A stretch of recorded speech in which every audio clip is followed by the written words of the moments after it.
No.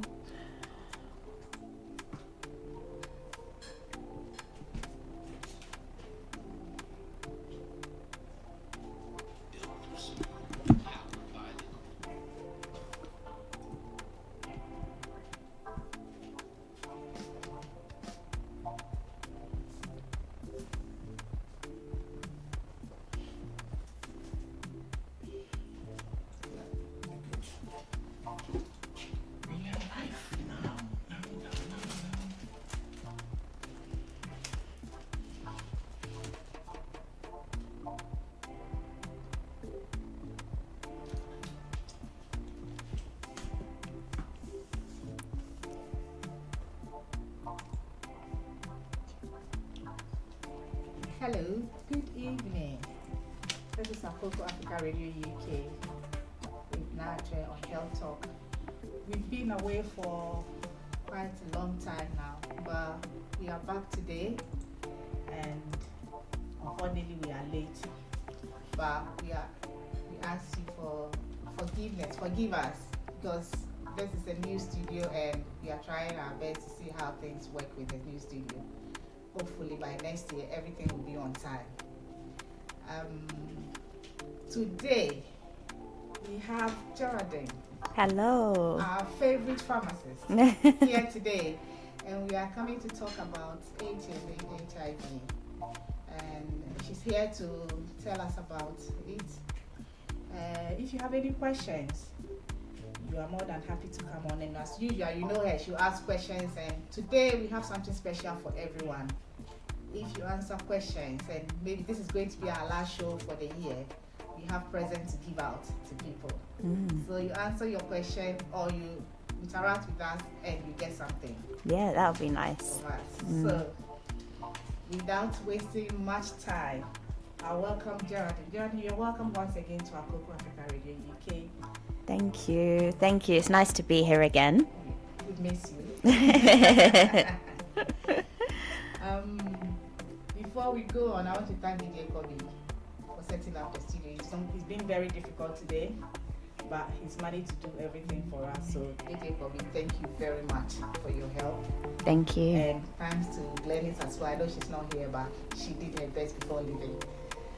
Okay, so Geraldine, today we are talking about HIV. Yes. Yeah. So. For a while now, the last time I went to Ghana, I heard that it's going high again. It used to come down, but now all you hear is going up again. So we want to talk about it and educate people. Yes. On what to do and how stuff. What is HIV? If somebody who doesn't have any idea what it's about, what's HIV? So HIV is a virus. It's a acronym for human immunodeficiency virus. It has a lot of stigma around it compared to other viruses, and we want to try and bring some kind of awareness in how to prevent it, awareness in what it is, awareness in how to treat it, and to try and remove the stigma as well. Okay. Yes. So we hear about HIV and AIDS. What's the difference between HIV and AIDS? Okay, so originally it's a virus that's transmitted, which is the HIV.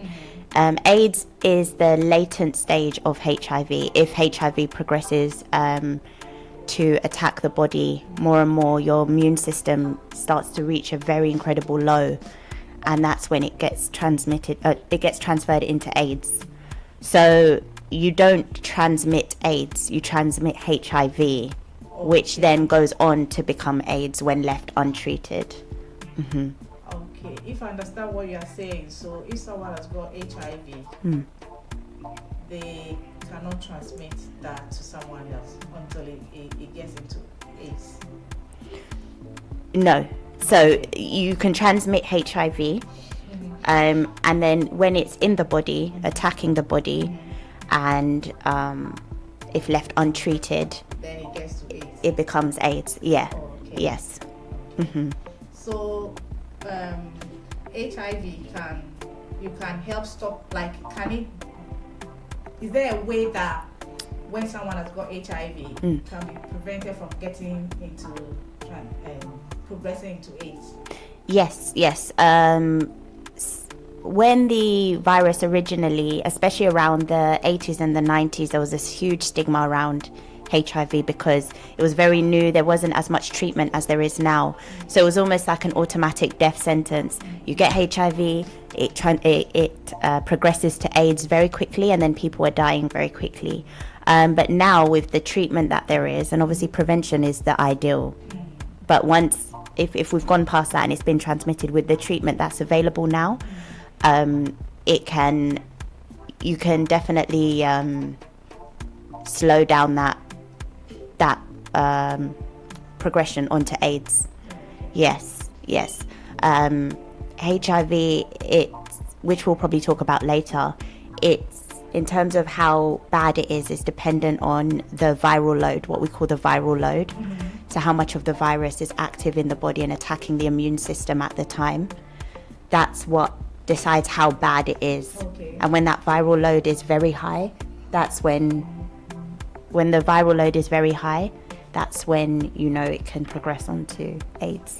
All right. So how is HIV transmitted from one person to the other? Several ways, and I think it's really important that we discuss that because one way we all know pretty much is that it's sexually transmitted. So that's through your the bodily fluids, not so much saliva, but more so through semen, blood, and vaginal fluid. So it can be transferred heterosexually and also homosexually. And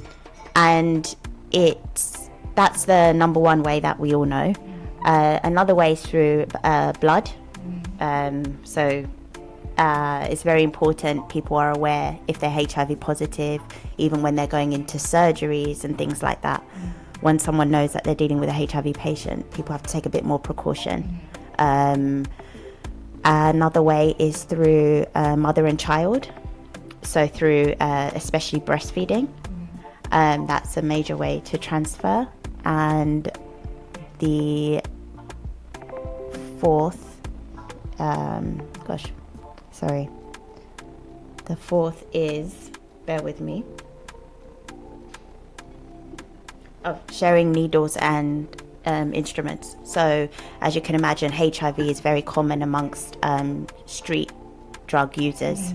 So people that are using the same needles on the street to inject things like heroin. When they share the needles and one person's HIV positive, they can get it that way. Another way people don't even think is when they're going to backdoor venues to have tattoos. And they're not going somewhere where people keep their instruments clean. The tattoo artist can tattoo one person with HIV, and then the next person they tattoo, if they haven't sterilized their equipment, they can transfer it that way. So, yes. Somebody was mentioning about barbering shops and the nail salons where they think it can be transmitted through, when they use the shavers, if they don't sterilize and the files that they use to file our bills and stuff like that. Yeah, to be honest, in theory, that would make sense. I haven't really heard many of that happening, but it's important to sterilize your equipment anyway, because there's other things that can be transferred. But in theory, true. If you're using sharp objects and blood is now transferred onto that, you would then have to cut the next person. That's why I don't think in nail salons and barbers, it's a bit more rare than, say, tattoo parlors or piercing parlors. But yeah, in theory, that can happen. It is an airborne virus, though. So once the virus touches the air, it dies. Oh. Yes. Okay. So it's it's not airborne. So once it touches the air, it dies. So yeah, it's complicated in a sense, but am I making? Yeah, I understand what you're saying. Okay. Because I was a bit worried. Sometimes you go to the nail salon, they file your nail and you can see that it's scraping. Yeah. And I'm thinking, so if there's blood on that and they don't see it, and then another person comes and they file again, and then that one also have the scrapings, so it's gonna be transmitted. But then if they don't survive, yes, then that might help. Yeah, if they don't survive it, that's most likely to help kill the virus off. Yeah, once it touches the air. Thank you. We are still listening to Akoko Africa Radio UK. Here with Geraldine, and we are talking about HIV. My next question: what are the symptoms of HIV? Symptoms of HIV. So HIV, it can actually stay silent for weeks, if not months. The common misconception is that you'll know straight away if you've been affected, but that's not always true in everyone. In a lot of people that have reported when they noticed that once they were diagnosed, they can look back and say, oh yeah, I was feeling ill around that time. But for some people, they may not even know at what stage it was transferred. So the common early symptoms in the people that start to become symptomatic straight away is fever, rash, swollen lymph nodes, sore throat, and fatigue. And if it's been allowed to sit in the body for long without those early symptoms, the advanced symptoms are weight loss, chronic diarrhea, tuberculosis, frequent infections. So if they just seem to be getting a cold they get one cold and then they get one straight after. Yeast infections, things like that. They just can't seem to fight off these infections. And skin diseases. Wow. Those are the advanced stages. Symptoms alone, like all those symptoms I just mentioned, those could be many things. It's not necessarily always HIV. So the only thing that can confirm it is a test. Okay. Not just these symptoms alone, yeah. Because they might not be that. Yeah. Wow. I heard that some people can live with it for like a year without having any symptoms. Yeah, definitely. Like the virus can sit in the body and not produce these symptoms straight away, which is sad really, because the earlier you detect it and treat it, you get that viral load down, which is the key, because there's people amongst us walking every day with it, living full lives, going on to have children, families. They can run as fast as you in the gym. We have this stigma in our mind that they're in beds with IV drips and completely skinny and this, but because of how much has gone into the research of treatment, now you can live full life as long as you get that detection early. You can live a full life. So, like I say, there's people amongst us with it, and you wouldn't even know. So those people are fortunate. They have access to treatment, or they got detected early enough that they could start that treatment and keep that viral load down. Yeah. Okay, so what category of people would you say it affect? Because sometimes some people think, it affect men more than women, or homosexuals. Yeah. We need to completely remove any idea of who has it more. So right now people have it in their minds, some people have it in their minds, it's only gay people that get AIDS, HIV. It's only people from certain countries. It's only a certain age group. All of that needs to go. It can affect anyone at any time.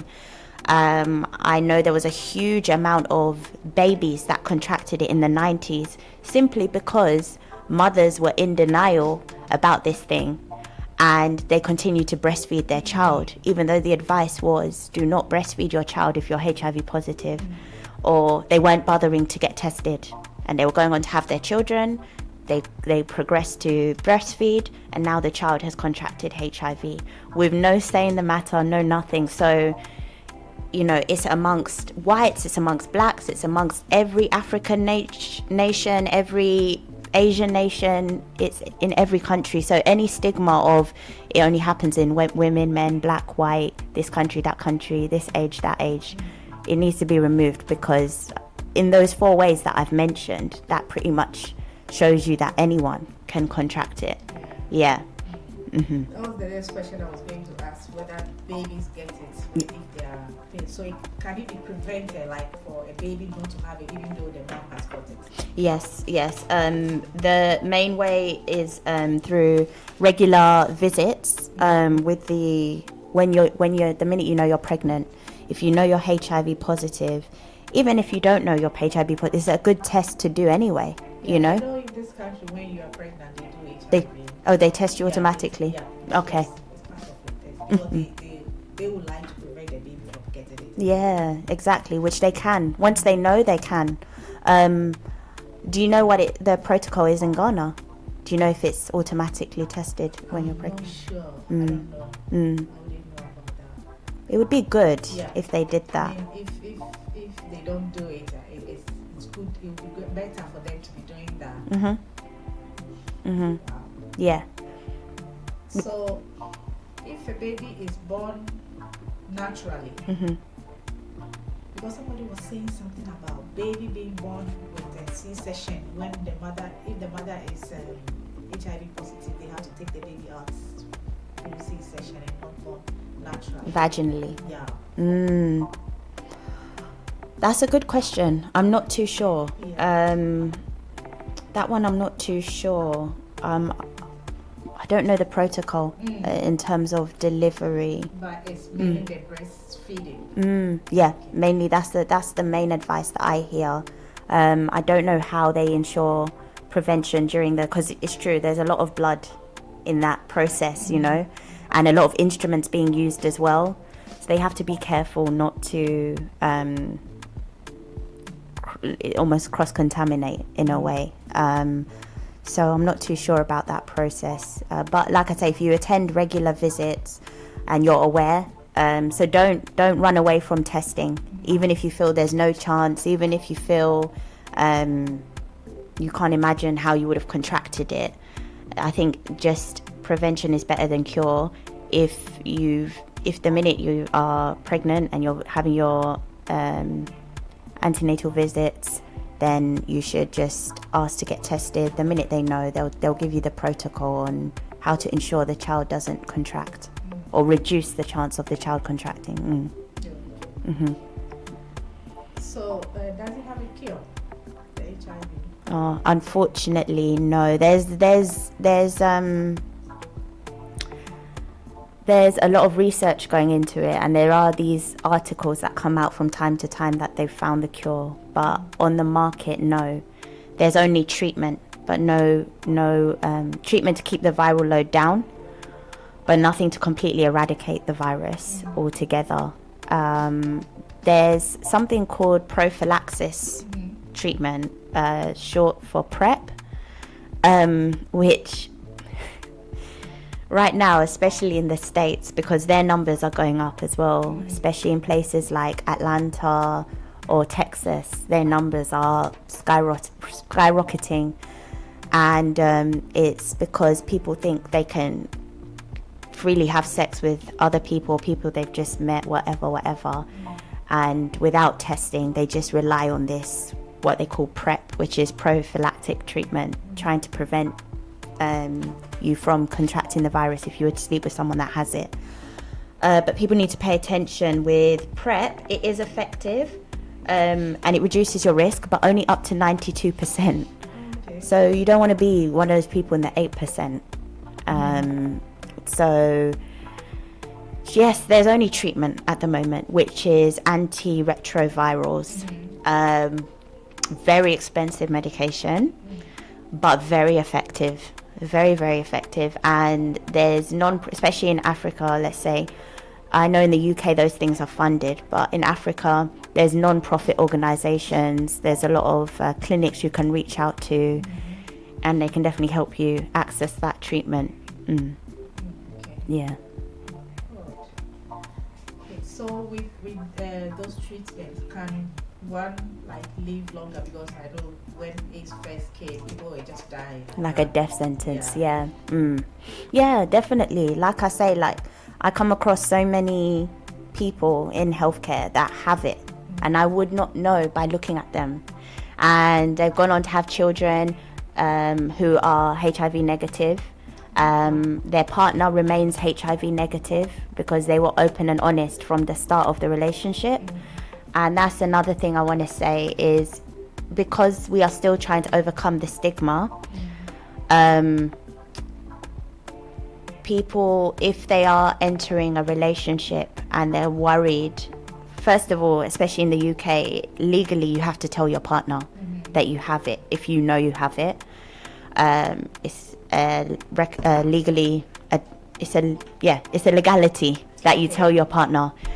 And if you are struggling to do that, then one way I'd suggest is taking them to a clinic, especially where you receive treatment and they know you well. Those people can break it down to your partner that just because this person you're entering a relationship with has it does not mean you are necessarily going to contract it. Why? They're on treatment, their viral load is very low, making it harder to transmit. When the viral load is low, it makes it almost next to impossible to transmit it. So yes, and for that reason, people go on to live long lives. The people around them don't even contract the virus, and yeah. That's good. I mean, in Ghana, I know there are churches that when people are getting married and they go for counseling, they let them do HIV tests. It's part of things that they need to do. Is it similar to sickle cell? Yes. In terms of getting your status so confirmed. Are get tested, and then make sure that everybody is transparent with each other. I don't know if all churches and I don't know those who don't go to church whether they are going to do it or not. But I think it's a good thing. Like you're saying, if it can be prevented, you tell your partner and you can still live your life. Yes. The key is knowing, instead of running away from it. Once you know, the treatment is so advanced now. That's the message I want to get out. The treatment is so effective that it can allow the people that have the virus to live long lives, and it can prevent them from transferring it to you. So testing should not be avoided. It should be encouraged. Anyone that's sexually active, I always advise you should be testing once a year, minimum 6 months, because once you know, it's not a death sentence anymore. Very many people are living with HIV without progressing on to AIDS. So we need to remove the 80s and 90s out of our head where they didn't have this kind of treatment. And it was, most people progressed on to getting AIDS. It's not like that anymore.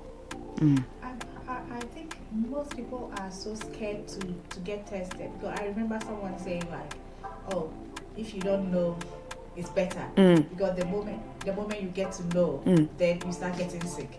But it's the knowing that makes you sick. Yes. Oh, okay. So the rather, I don't know, I'll be there. If it kills me, it kills me. But like you're saying, you can still live long. So it's better to test. And like we also said, stigma. Nobody wants to be associated with HIV. Yeah. But most people, it's not their fault. No. Yeah, like we what about it those? At the back of our head as somebody who is promiscuous or somebody sleeping around, they get HIV, but that's not the thing. No. And this is the sad thing is that I really want to remove the stigma, because I know people who got it as a child. They got it because their mum had it. So that stigma of, oh, you must be this promiscuous person is so bad and it's so wrong. It's like I say, especially if you're entering a relationship, the knowledge you can get from these clinics, it just reduces the fear and increases the understanding. The term, sorry, I forgot to say, it's undetectable. When the load is so low, the clinic actually classes you as undetectable, meaning the virus is there, but it's in such small amounts, you can't even transfer it. So you can sleep with that person. This is how people are in long relationships with someone who has HIV and they never get it. Because they've now reached the undetectable category. Okay. Yes. So my next question was going to be how it can be prevented, which we have, I'm sure we've already discussed that, but Yeah. in general, Yeah. how can it be prevented? Number one would be because sexually transmitting is the most common. It would be use of condoms. Contraception obviously will not protect you from contracting HIV, so that's something I want to emphasize. If you're on some form of birth control outside of physical barriers, so any kind of pill or IUD or whichever, that won't stop you from contracting HIV. It's condom use, and even then, of course, you know, that's not always 100% effective. The condoms. Yeah. Of course, I mentioned PrEP earlier, the prophylactic treatment. The person themselves being undetectable.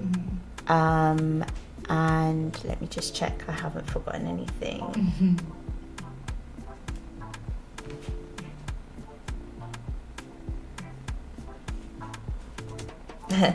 Yes, abstinence. Yes, that is also an option. Abstinence is definitely an option, or reducing the number of sexual partners. Want to try and, you know, encourage that promiscuity is not a good thing. Yeah. You're putting yourself definitely at risk, and I'm sure people are aware of this. The more promiscuous you are, the more at risk you are. So reducing the number of sexual partners, getting to know the person extremely well. You know, what's wrong with asking someone, hey, before we enter this, let's go and both get tested, you know, especially it would just be a good start to the relationship. Yeah. The thing is, I think people should use condoms. Yes. Because if you're in a relationship with someone, how many times are you going to be doing HIV tests? True. How many times? True.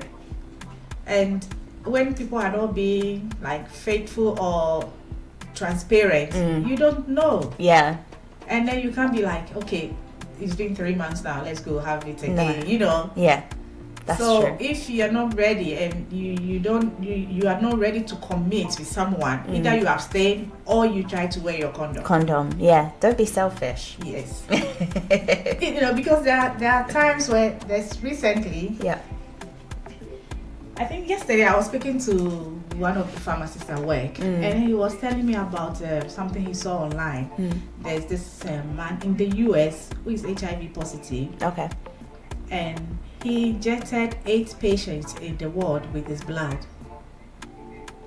He's in prison ahead, but he just gave it to other people. Just because, you know, something I've heard of this, even people intentionally sleeping with people, like they go out on a night out, for instance, and they go to the clubs, whatever, where they know people will be drunk, their inhibitions are a bit free, and intentionally try to sleep with as many people they can that night to intentionally transfer. And I can't understand it. Yeah. But people that are sane this is how you need to protect yourself. You don't know who's out there doing what. But that Exactly. doctor, for instance, I don't even know what to say about the patient. Yeah. How were they supposed to protect themselves? Because there's this lady as well, she came online, she said she has infected 200 men.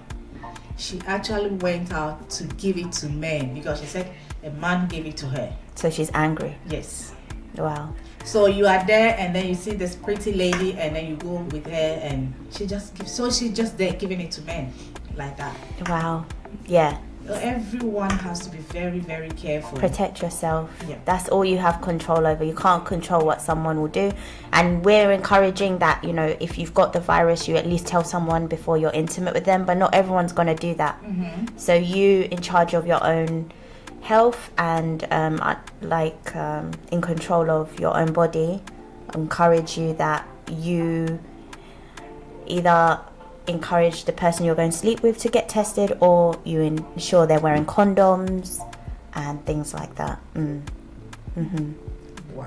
Mm.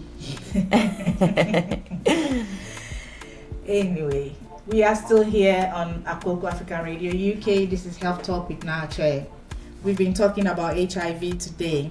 If you have any questions, you can send it to us on our website or Facebook, and Geraldine will be more than happy to answer the questions. And like I said, today we have a gift for anyone who engages with us today. So we'll be waiting for your questions now.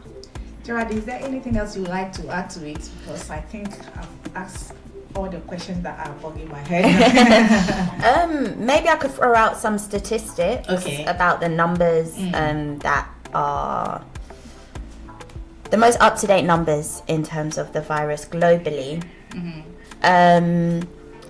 There's 39 million people living with HIV worldwide. So sometimes it can seem overwhelming, but when you think about 39 million out of 6 billion, what's the world population now? 7 billion? 7 billion, something like that. It's a small fraction of people, and obviously the more awareness we bring about it, the less it can increase. So it's growing in number, but I think that's more to do with awareness versus this virus we just can't control. 1.3 million new infections in 2023, 630,000 AIDS-related deaths. So those people now progressed from HIV to AIDS and passed away. 29 million people on antiretroviral therapy. So that's 29 million out of 39 million. And that means that's the majority of people, a large majority of people are on treatment for it and are probably closer to that undetectable phase and therefore able to live long lives. So it would be different if I was reading 39 million people have it and 29 million people passed last year, but no, it's showing that out of the majority of people, they're living with it, and then it's not a death sentence anymore. Yeah. Well, at the moment, I know people are talking about it going very high in Ghana. We are just creating this awareness that everybody should be careful. There's gonna be Dirty December. Yes. And I know people are just gonna go crazy. What do you think is causing the number to go up? I think, I don't know, but I'm thinking people are just being careless now. I think people are just being because for a while we don't hear about it. I think at a point everyone thought it's not there anymore. So people are being careless, and well, unfaithfulness is gone high now. Yes. Because at first it was difficult to hear that this person is doing that, but now everybody is just sleeping with everybody. I'm sorry, but that's what I think. Because black people don't care. First, morality is something that we hold on to, but now it means nothing. It means nothing, and everybody feels like you can do whatever you like, and I think it's not helping. True. And I agree. I think maybe the relying on the fact that there is treatment out there, people are less fearful of it, which is true. What we're trying to encourage is don't be fearful of the people that already have it, but that doesn't mean don't try and prevent getting it in the first place. Just because there's treatment out there, you don't intentionally.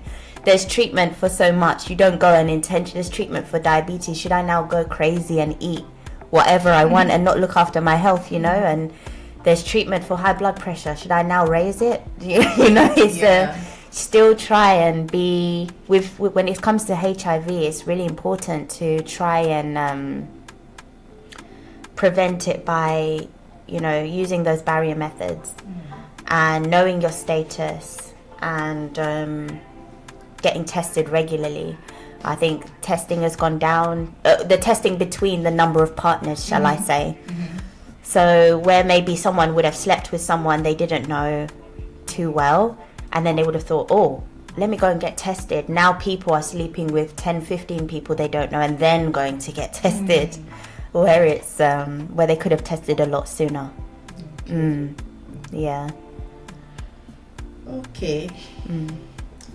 So this is it. Yes. Have you got any question for me? I think today we are late, so most of our listeners are not engaging. Yeah. But I know there are a few people who have been faithful with us. Yes. For the past year, because since we started this program, it has been a year now, and I would like to acknowledge some of them because they have always been there and engaging with us. And first, thank to you. Oh, thank you for coming on every time I call on you. Thanks to Dr. Wale Soleno. Yes. He's always there, whether here or not, he always makes an impact. Dr. Elsie Mensah, she's always there for us. Yes. And a few other people. And our listeners, Juliet Mill, she's always here. So, all these people, I'll be sending their presents to them for the end of the year. Yes. Abigail, Lomo, and just a few other people who have been coming on the show. Yes. DJ Kobe is always here. AC is always here. Dingogo is here. And anyone else that engages with us. We have something nice here. Yeah, what's the gift? Yes. So we have this Oh, to say thank you that's so cute. to everyone that comes on the show. Oh, wow. We have a mug. Wow. We have a key ring in here. Oh, that's so sweet. So, Wow. yes. They see that? So,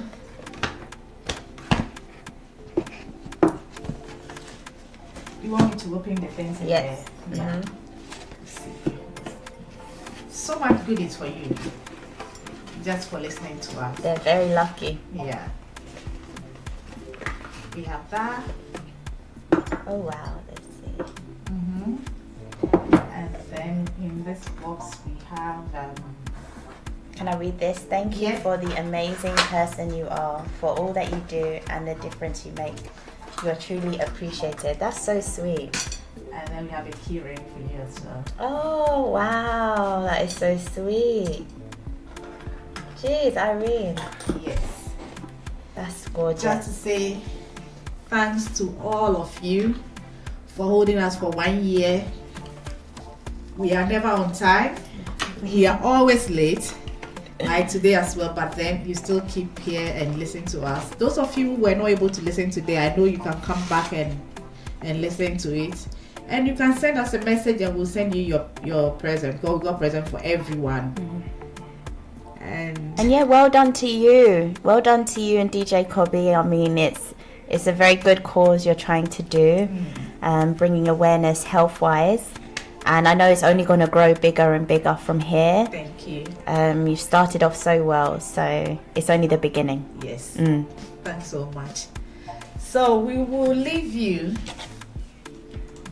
We have brought the show to an end. I'm sure you've heard everything. We don't need to talk too much. Most of the time when you talk too much, people stop listening.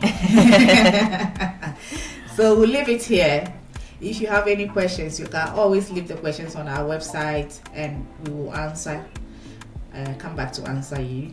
You can contact us on our radios or wherever you can. We have the radio website and Facebook, YouTube, and then our phone number is on the screen as well. You can contact us whatever you need. And then next year, we'll come back with new topics. You can send us your topics as well.